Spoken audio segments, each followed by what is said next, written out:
Bonjour tout le monde, j'espère que vous allez bien. Aujourd'hui, pour l'anecdote du samedi, nous allons parler de taille.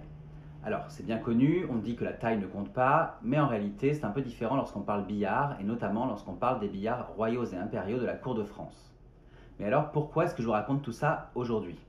Eh bien parce que sous l'Ancien Régime, comme sous le Premier Empire, où l'on jouait beaucoup au billard jusque dans les hautes sphères de l'État, la taille d'un billard n'était pas anodine. Elle pouvait même fluctuer selon les billards eux-mêmes. En réalité, elle dépendait tout simplement de la taille de la pièce de destination du billard. C'est pour ça que dans les grandes pièces, on pouvait parfois trouver des billards surdimensionnés. Alors, pour vous faire une idée plus concrète de cette histoire de taille de billard, je vous propose quelques exemples que j'ai pu observer pendant mes différentes visites. Tout d'abord, direction Versailles et les cabinets intérieurs de Marie-Antoinette. Vous savez, ces pièces et ces espaces privés où elle aimait recevoir ses proches. Ici, au bout d'un couloir, se trouve une petite salle cosy qu'on appelle le cabinet du billard. En y pénétrant, on y découvre une pièce richement décorée de toiles tendues, une toile de satin blanc, rebrodée et rebrochée de motifs floraux, et cette toile que l'on retrouve aussi sur les canapés et les fauteuils de la petite pièce. Alors si aujourd'hui le billard n'y est plus, la taille assez petite donc de cette pièce laisse penser que le billard lui-même n'était pas très grand. En tout cas, il était parfaitement adapté pour permettre aux invités de la reine d'apprécier les soirées de jeu et de convivialité qu'on passait ici en petit comité. Alors restons toujours à Versailles, mais prenons maintenant la direction du hameau de la Reine. Vous connaissez certainement ce village d'inspiration normand construit pour Marie-Antoinette entre 1883 et 1886. À l'époque, il se composait d'une douzaine de bâtiments et la plus grande et la plus richement décorée et aménagée de ces constructions était bien sûr la maison de la Reine.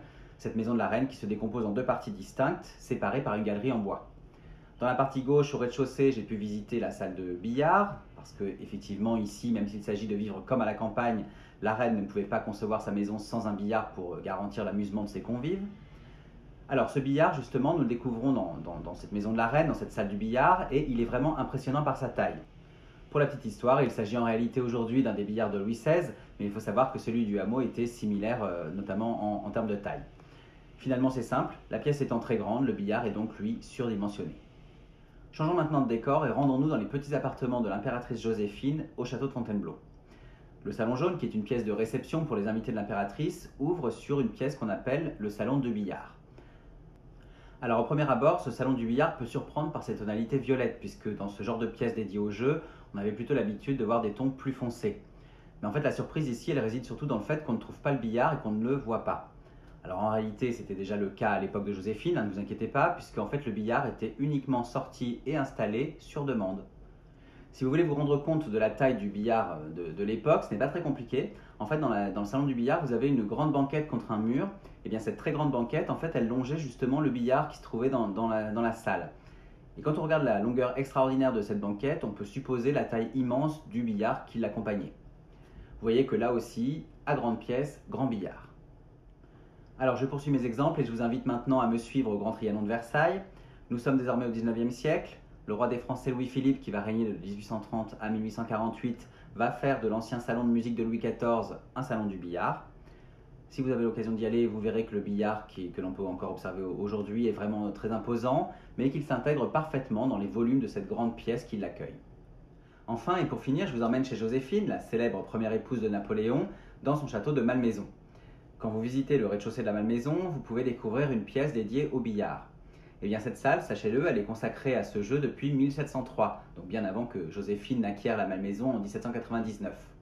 Quoi qu'il en soit, dans cette pièce, on trouve un magnifique billard surdimensionné. C'est bien celui de l'impératrice Joséphine. Elle l'a fait placer ici dans un décor revu pour elle par Louis-Martin Berthaud en 1812. Et donc je vous invite vraiment à vous y rendre et à le découvrir. Finalement, vous voyez que quelles que soient les époques, on a toujours aimé jouer à la cour de France et que le billard, qu'il soit petit, grandiose, massif ou léger, est resté un des jeux favoris des rois, des reines, des impératrices et des empereurs. Voilà, j'espère que cette anecdote vous a plu. N'hésitez pas à partager cette vidéo, bien sûr, et à consulter mon blog, lescarnetsdigor.fr, pour retrouver toutes mes visites de lieux historiques et culturels. Et bien sûr, n'oubliez pas de me suivre sur Instagram, Facebook, Twitter, TikTok et YouTube. Et je vous dis à très bientôt.